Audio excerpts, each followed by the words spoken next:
Hello, class. In this lecture, we are going to look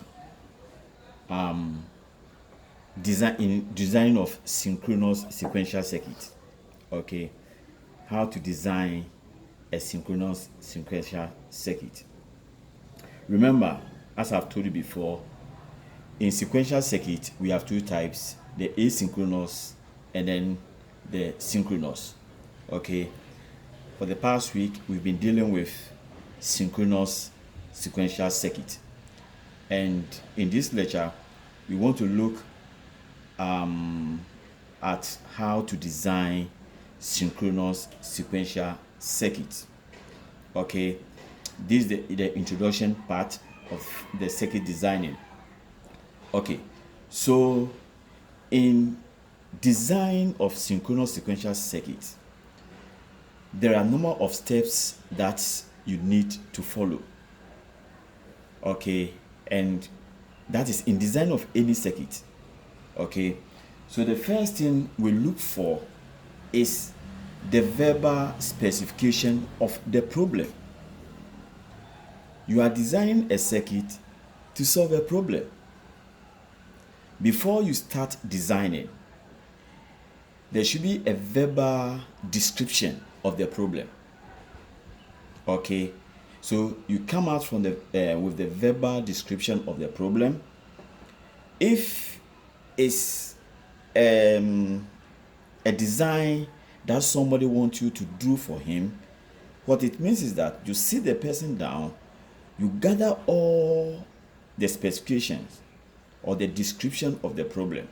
Okay, so that is the first thing you do: verbal specification of the problem. Okay, so don't forget, in any design you gather the specification verbally. So let's take for instance, I have maybe a story building which has 2 floors. Okay, so I'm giving you a solution, a problem that we want to solve. So a story building with 2 floors, and these 2 floors, let's call it the ground floor, and then the first floor. Okay, now I want an elevator, okay, to shuttle between the 2 floors. That's the first floor and then the second floor. Okay, so this is a verbal description of what I want to do. So in that description, you look for all the specification, all things that will be required. Okay, so if the elevator is on the ground floor, what should move it to the first floor? And if it's at the first floor, okay, so you gather all this. So that is what we mean by verbal specification of the problem. After gathering the verbal specification or the description of the problem, what you do next is to derive the state diagram. You derive the state diagram from the verbal specification. Okay, so you've come out with the verbal description of the problem, then from it you derive the state diagram. Okay, from the verbal description, right? Now, after the state diagram, you obtain the state table from the state diagram. Okay, so that is the third thing we do. You obtain the state table from the state diagram. Okay, now with these two, if you are well experienced, okay, from the verbal description you can jump straight to the state table. But I can tell you, it is easier to first get the state diagram from the verbal specification or description, and then from the state diagram you derive the state table. Okay, now so we move on to the fourth point. The fourth point, now after reducing or obtaining the state table, there could be states that are repeating. Okay, so we try as much as we can to eliminate all possible redundant states. Okay, so what we do is that we obtain a reduced state table if necessary. Okay, you obtain a reduced table. And how do you do that? You do that by simplifying the state table, and in that you eliminate all redundant states. Okay, so just note about it. I'm saying if necessary, you could gather a verbal description, you drive the state diagram, and then when you obtain the state table, you realize, okay, there are no states that are redundant, okay, cannot be simplified. So you leave it and then you go. Okay. So you obtain a reduced state table. Okay. A reduced state table if necessary. Now, after obtaining the reduced state table, the next thing you do is to assign binary code to the states in the state transition table. Okay, so this is what we mean. So let's take as an example that I have a state table. Okay, so let's say I have a state table which I have my present state. Okay, then I have my next state. Okay, then I have my output. So let's say that the present state, so this is the next state. So let's say I have when the input is 0, when the output is also 0. Okay, so this is the present state. So I have, let's say, the state A, B, and then C. Okay, then let's say that when the input is 0, I have A. Okay, and then when the output is 1, when the input is 1, I have B, C. So this giving me an output of, let's say, 0, 0, 1. Okay, so let's say that from the verbal specification, I was able to drive my state diagram. Then I obtained a state table. It could be this, or after reducing or simplifying the state table, I obtained this. Okay, now what we are saying is that assign a binary code to the states. So these are the states. In this one, I'm using A, B, C as the states. Okay, so we assign binary codes to these states. Okay, and there is a general rule. How many bits am I going to use to represent a state? Okay, so what we say is that if the number of states, let's say, is m, if the number of state is m, then the number of bits, which is n, okay, which will produce this m, should be 2 to the power n, which should be equal to m. Okay, so note, I have m states. In this case, I have 1, 2, 3, 3 states. Okay, so I have 3 states. Okay, now I need the number of bits that represent this m. And how do I get it? We are saying that 2 to the power n should be greater or equal to m. Okay, so in this case, I have 1, 2, 3. So what will be equal or greater than this? If I say 2 to the power 2, that will be equal or greater than what? So this will give me 4. So you see, I have 3 states, 1, 2, 3. But in my representation, I follow this general rule, and then it tells me that, look, 2 to the power 2 will give you 4. Okay, which is 1 above the number of states that is required. Now, you can decide, so this is what? N bits. Note, N bits. M states to get is equal to N bits, and this N bit is given by 2 to the power N, which is equal to or greater than what? M. Okay, so you can decide to use, because it should be greater than the number of states. Somebody can decide to use 3 states or 4 states or 2 states. But remember, the more you decide on the number of bits, okay, then it's like your combination logic will be more. So in this case, since it is 2, I'll use 2. Okay, so this is what we will do. We will represent a state by a code. Okay, and because I have 4, I'm going to use 2.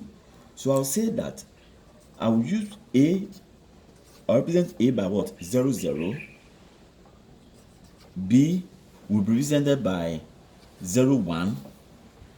And then C will be represented by 1, 0. So you see, I'm now representing this state by their binary codes, which we coded it.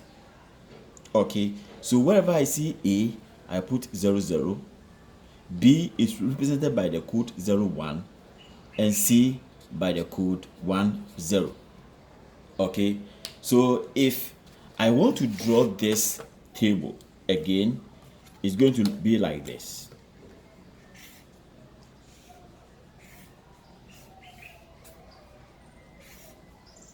So I have my present state, okay, and then I have my next state, and then I have my output. Okay, so here is S when the input is 0, when the input is 1, and my output, let's say Y. So okay, so this is the present state. Okay, so A is what? 0, 0. B is 0, 1. C is 1, 0. So A is what? 0. So this is A, right? 0, 0. B is 0, 0, 0, 0. Okay, so B will be 0, 1. C 1, 0, 1, 0, and then the output. Okay, so that is what we have done. So this is what I mean. Okay, so after obtaining a reduced state table, if necessary, assign binary code to the states. So state A, B, C have assigned binary codes, and always remember, by rule of thumb, the general rule, the number of states. And how do you know the number of states? You get it from the state diagram. From the state diagram, you know the number of states. Okay, so the number of states, okay, is given by a certain number of bits, and this number of bits, by rule of thumb, is 2 to the power N. It should be greater or equal to the number of states. Okay, very well, very well. Now, after we have assigned our binary code to the states, we call that table a state transition table. Okay, a state transition table. Now, we will add some column to the state transition table. But before we do that, because we are designing sequential circuits, the next thing we do is to choose the type of flip-flop. Choose the type of flip-flop. Is it going to be a JK flip-flop, a D flip-flop, a T flip-flop, or what type of flip-flop? Okay, so choose the type of flip-flop.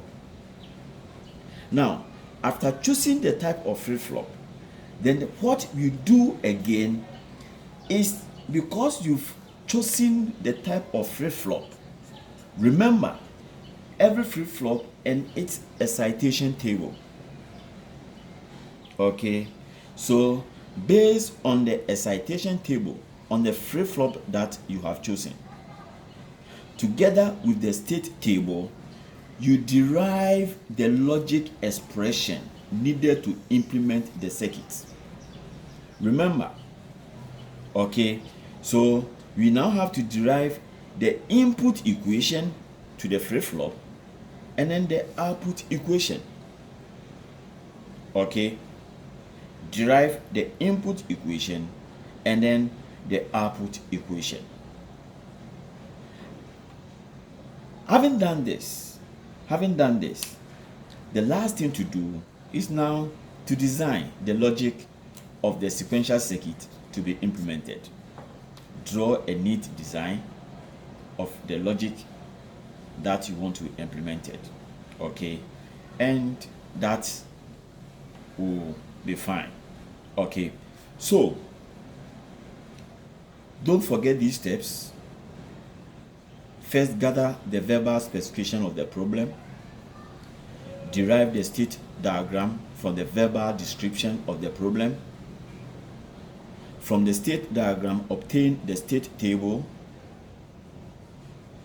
And then simplify the state table if necessary, so that you'll be able to reduce the number of states.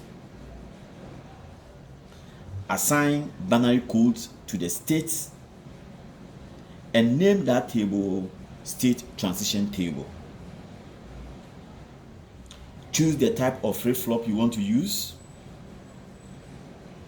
and note the excitation table for that particular flip-flop.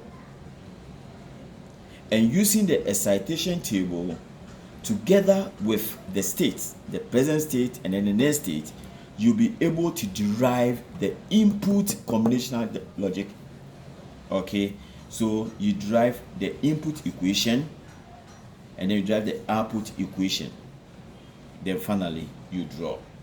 Okay, so these are the steps that we will go through, and as we take an example, we will go through these steps as we design our synchronous sequential circuit.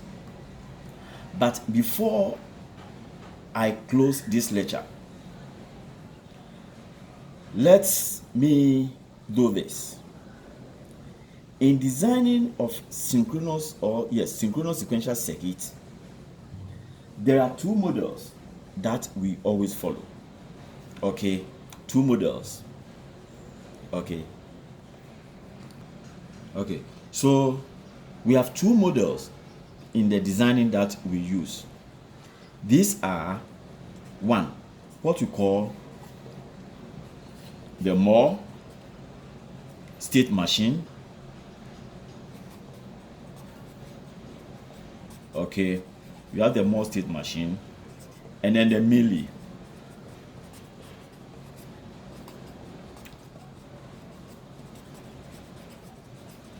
Okay, so in designing of sequential circuit, we use either one of these. Either we use the Moore model or the Mealy model. And how does it look like? This is what Moore is saying.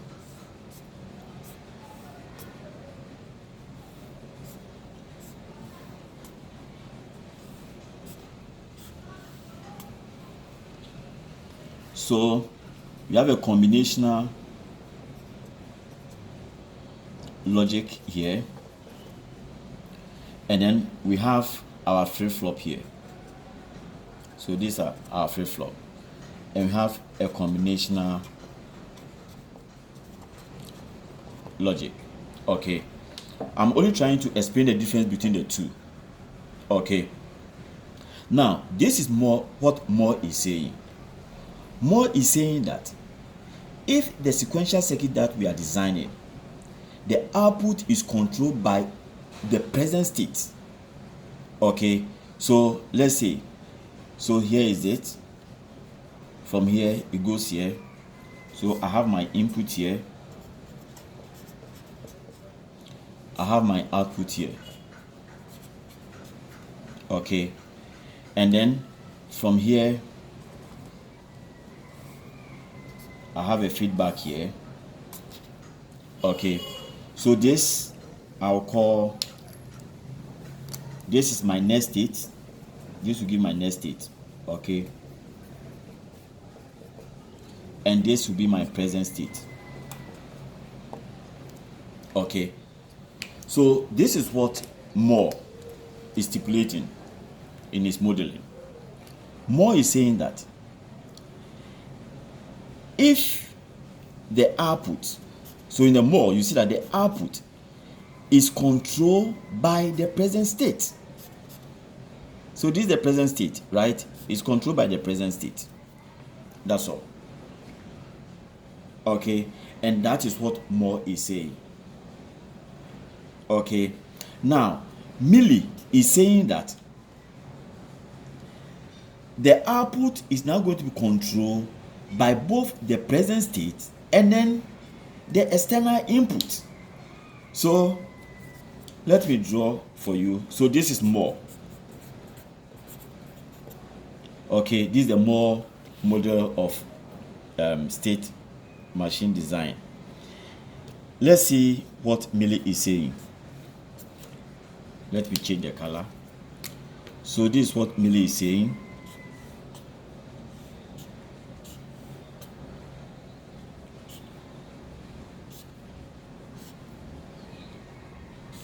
So we have the input,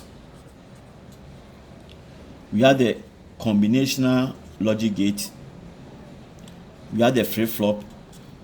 Okay, we have a combinational logic gate, okay, which is the output, and then we have the output here.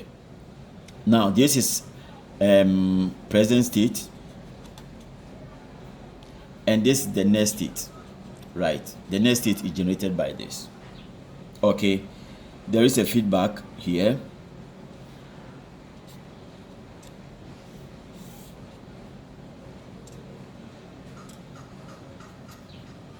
Okay, now, so this is what Millie is saying. Millie is saying that in his modeling, the input will also come here. Okay, so you see that the output, okay, is obtained from the present state and then the input. Okay, the output is obtained from the present state and then the input. Wow, so this is the Millie. Okay, while Moore modeling, you obtain the output from only the present state. Okay, so you have two modeling you can play with. Okay, now what is the difference? The difference is the way we get the output. Okay, how we get the output, that makes the difference. But again, it is clear that as we look at the example, you realize that Millie state machine require less states. You need less state as compared to Moore. Okay, so in the designing, just think about this, that all your design you are going to consider is follow either a Millie or the Moore state machine. Okay, so that is all I want you to know, and in our next lecture we will look at a typical example and we'll go through the steps and we'll decide whether to use Millie or Moore, and we will be able to come out with the design. Take your time, go through, and till we meet again, bye bye.